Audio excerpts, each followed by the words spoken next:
Apparently today is the Super Bowl. I know because I can hear people in the neighborhood shouting incoherently at their TV sets.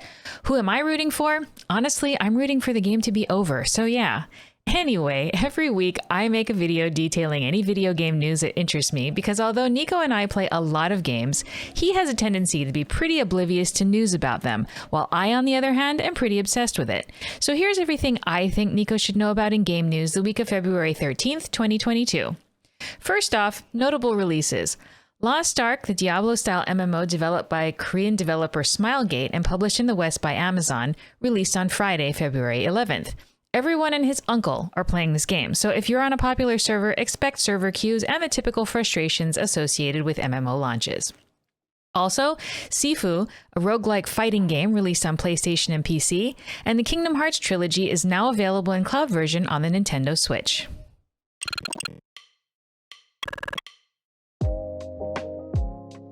Final Fantasy VI Pixel Remaster finally has a release date on Steam, February 23rd. Am I buying this game again?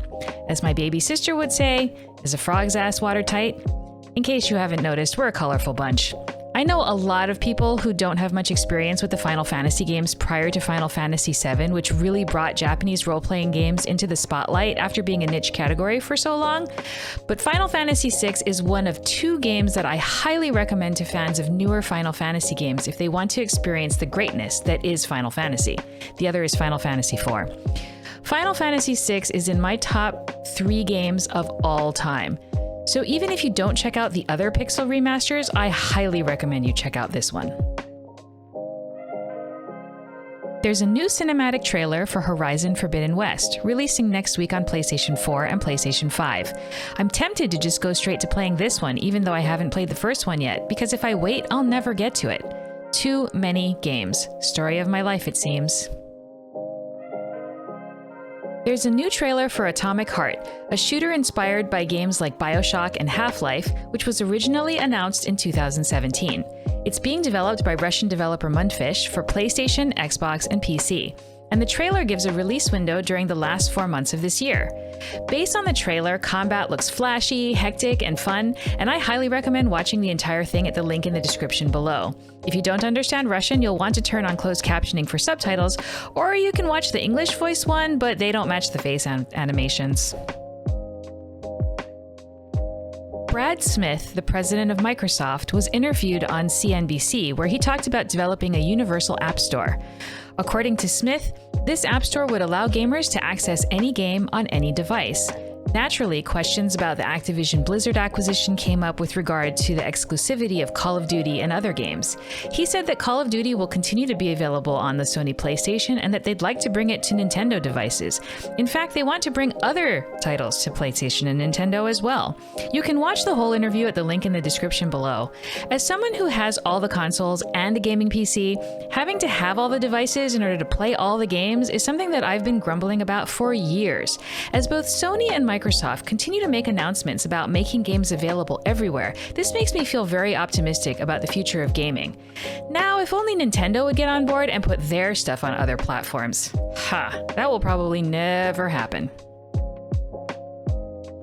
Salt and Sacrifice, the upcoming sequel to the popular Souls-like game from Ska Studios' Salt and Sanctuary, has a new release date trailer, which you can check out at the link in the description below. It will be releasing on PlayStation and PC on May 10th, 2022. And finally, Nintendo had a Nintendo Direct on Wednesday, February 9th. JRPG fans rejoice because there was a lot in there for us. Much as I would love to talk about each item individually, that would definitely take the bite-sized nature out of this video. So here's the important stuff. Earthbound and Earthbound Beginnings are now available in the Super Nintendo and NES libraries as part of the basic Nintendo Switch Online subscription. I've started playing Earthbound so many times, but never finished. Maybe this time I'll actually finish it. Chrono Cross, originally released on the PlayStation 1 in 1999, is being remastered and released on PlayStation, Xbox, Nintendo Switch, and PC as Chrono Cross: The Radical Dreamers Edition. I absolutely loved Chrono Cross when it originally came out. It's probably in my top 10 games of all time, and I never got all the endings, so I can't wait to play this when it releases on April 7th.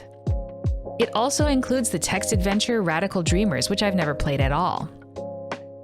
Live Alive, previously released only in Japan, is finally getting released in the West. Originally released on the Super Famicom in 1994, Live Alive is a role-playing game developed by Square where you play through multiple scenarios as 8 different characters. I've heard so much about this game and I'm super excited to play it when it releases on the Nintendo Switch on July 22nd, 2022.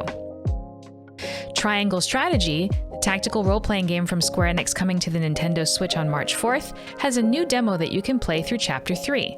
The cool part? Your save file will carry over to the full game. Honestly, more games need to do that. And finally, we got to see a reveal trailer for Xenoblade Chronicles 3, the latest installment from Monolith Soft coming to Nintendo Switch in September of 2022. I enjoyed the first 2 games a lot, so I'm always happy for more Xenoblade Chronicles. Phew, that was a lot, and not even all of it. Other fun stuff included a new trailer and info for the Advance Wars 1 and 2 Reboot Camp, a new trailer for Kirby and the Forgotten Land, an announcement for Fire Emblem Warriors, a Dynasty Warrior style game in the Fire Emblem universe, an announcement for remakes of Front Mission 1 and 2, and an announcement that No Man's Sky is coming to the Nintendo Switch this summer. And I'm totally leaving out the other announcements that don't even interest me. Honestly, if you haven't watched it already, take 40 minutes out of your day and watch the whole direct, linked in the description below. And that's it for news this week. It's really such an amazing time to be a gamer. So much cool stuff. I'm taking a couple weeks off of this video series since I'm going to be on vacation, but I'll be back in March with more news and adventure. Until then, play lots of games and have fun.